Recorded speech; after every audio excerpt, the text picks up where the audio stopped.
Hi, Kristen. Thank you so much for joining me. Welcome to the latest to admire. Kristen needs no introduction. You've seen her in Veronica Mars, Forgetting Sarah Marshall, Frozen, The Good Place, and so much more. You can currently see Kristen in the hit Netflix show Nobody Wants This. I am so honored and excited to be speaking with you. So thank you so much for joining me. Happy to be here. Um, so who do you most admire and how has that affected the way you live your life? Hmm. I've admired many different people at many different stages of my life.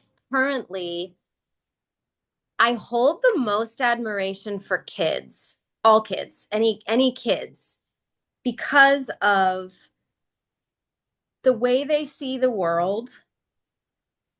They see almost everything with delight when adults, myself included, tend to pass over things and they take things slow.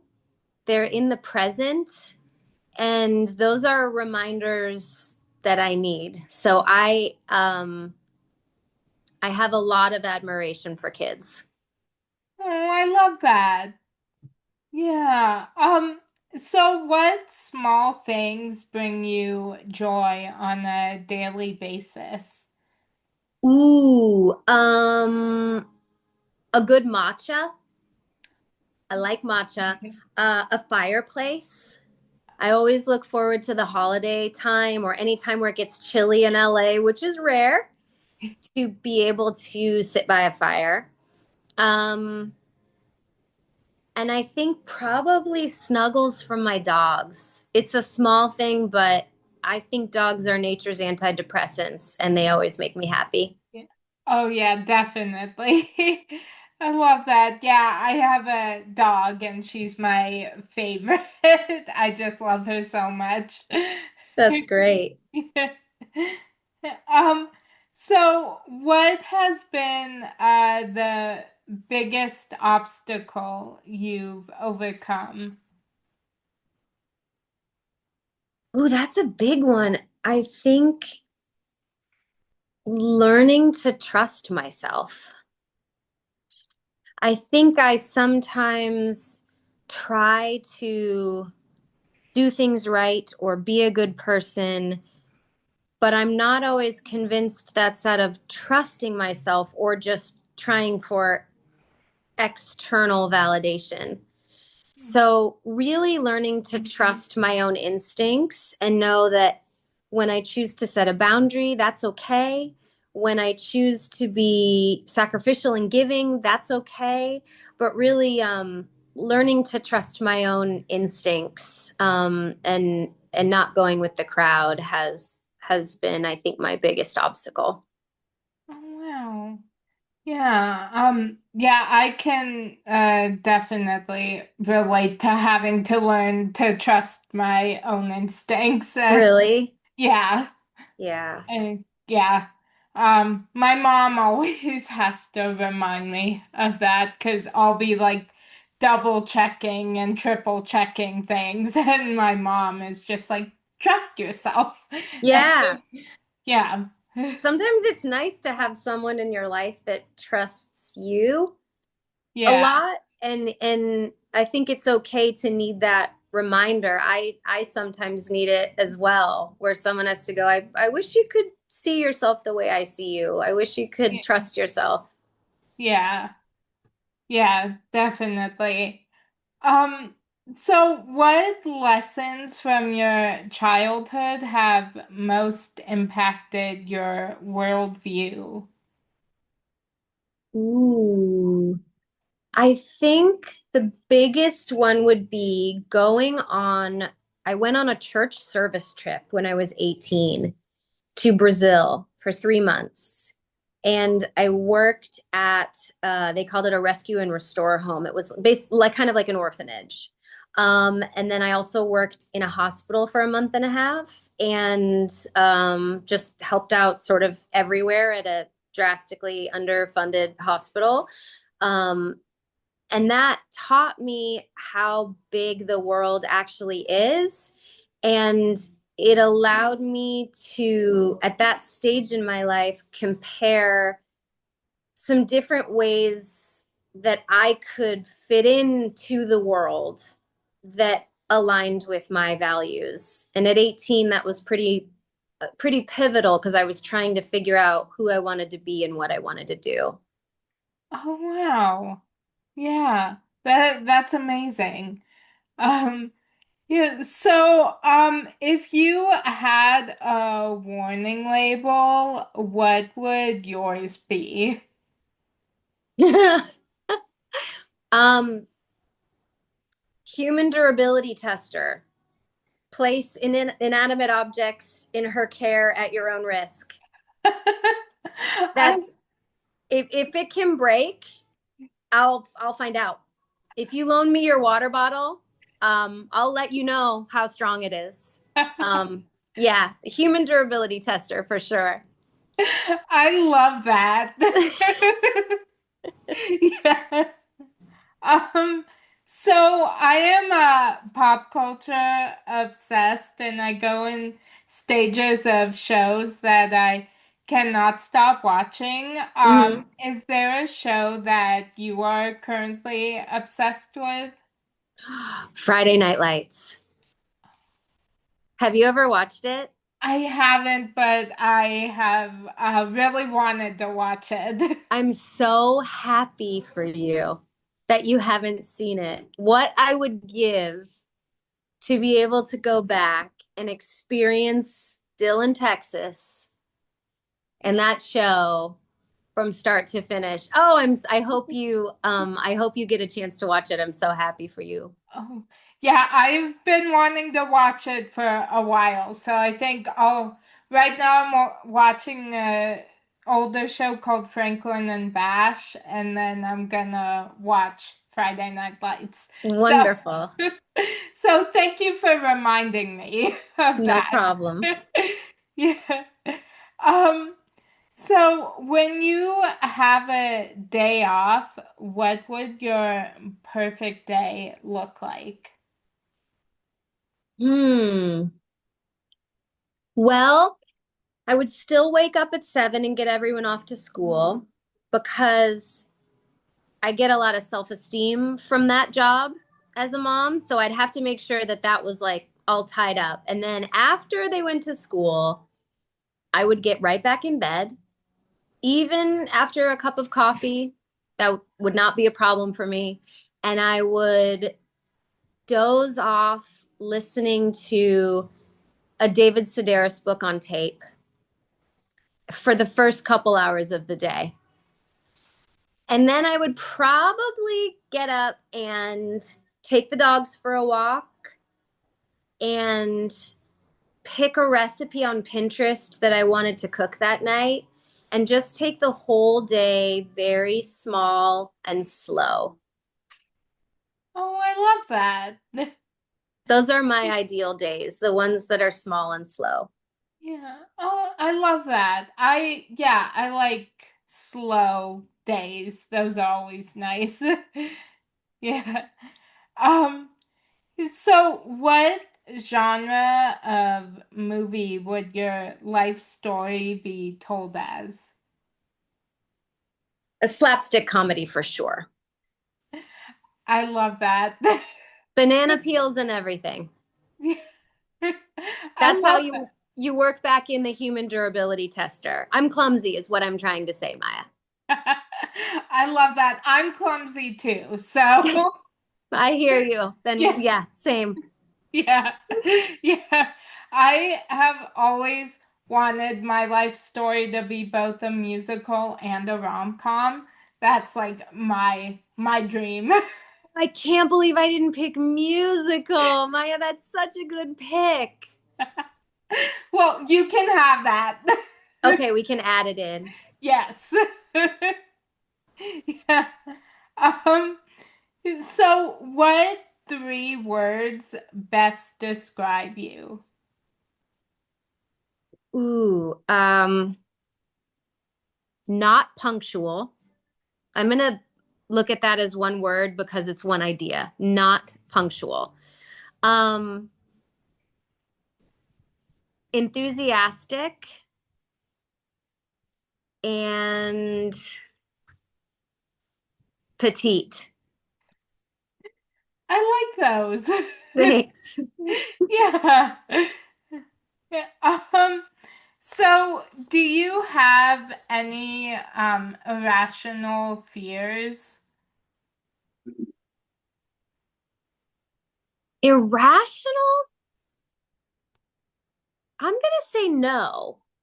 Oh, I just thought of one. So I have nothing that would be categorized as an irrational fear. I'm not afraid of spiders or even big game animals. I'm like, or I look both ways when I cross the street. I think irrational fears come out of when you're not thinking thoroughly about the process of the fear. Like you can that spider's not probably going to come and bite you if it's across the yard. You can sit peacefully there.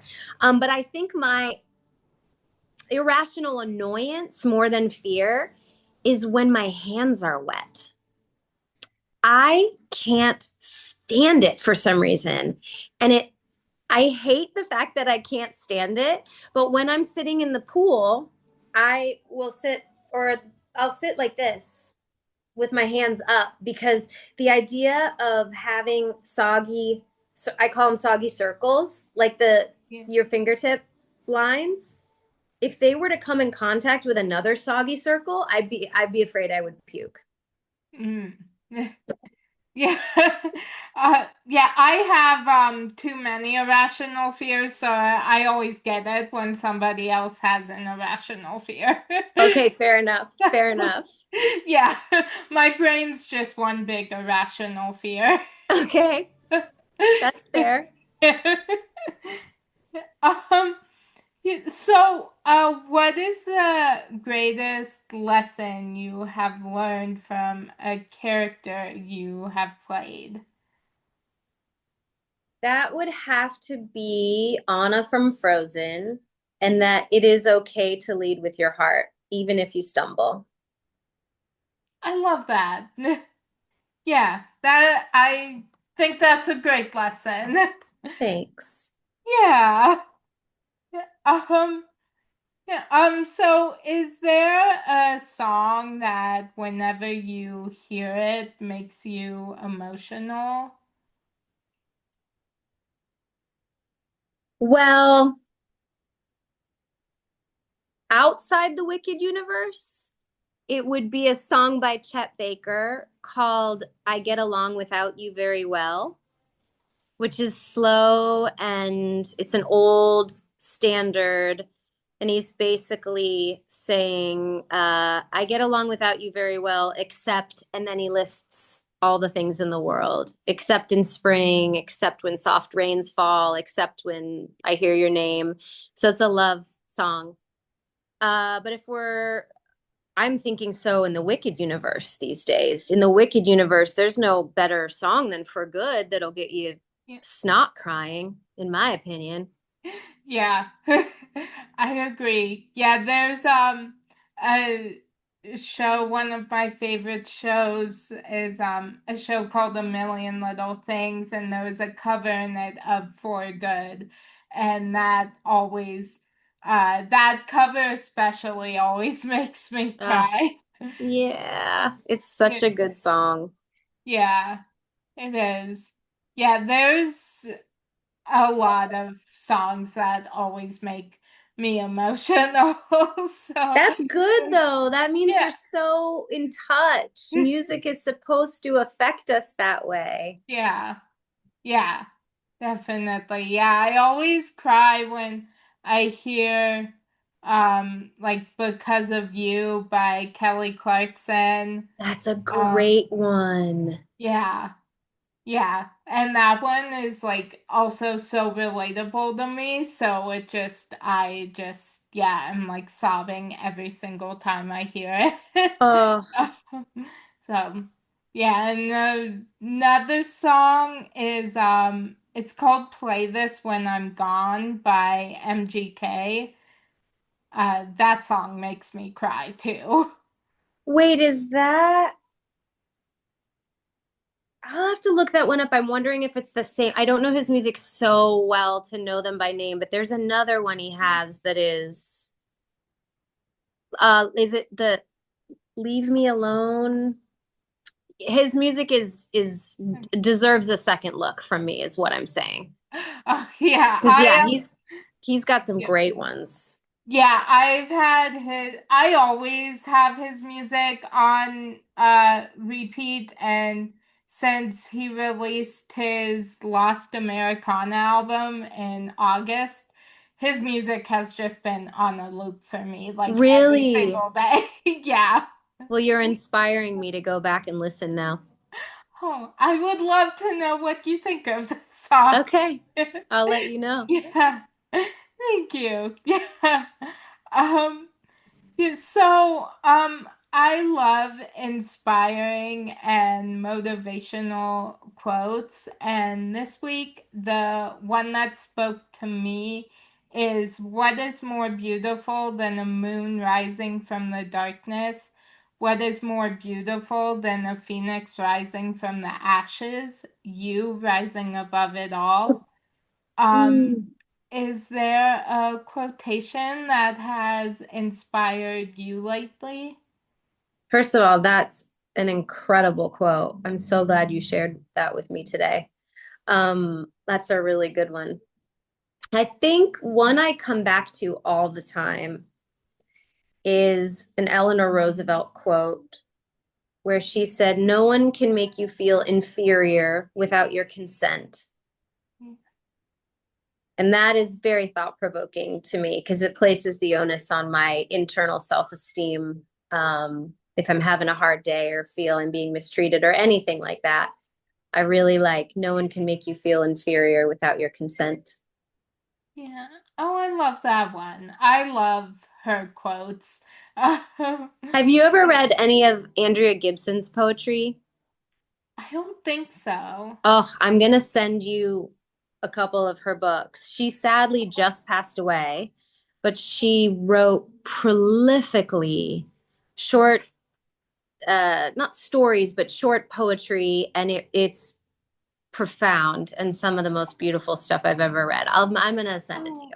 Oh, thank you. Yeah, I would love to read it. I love poetry. I'm reading Megan Fox's poetry book right now that I'm Oh, obsessed with. So, oh, how wonderful. so yeah, I would love to read some of it. Yeah, So I'll make sure I send it to you. thank you. Yeah. Yeah. Um Well, that was my final question for you. You have been a dream interview of mine for the longest time since I started doing interviews. So thank you so much. I can't tell you what this means to me to be talking with you right now. I feel so honored and I'm so happy to be here, and you are absolutely wonderful. Thank you. I feel like I'm gonna just start crying right now because I can't believe I'm talking with you. So thank you so much again for taking the time, and I hope you have a great rest of your day. Thank you so much, Maya. It was lovely to talk to you. Thank you. Um, Bye. bye.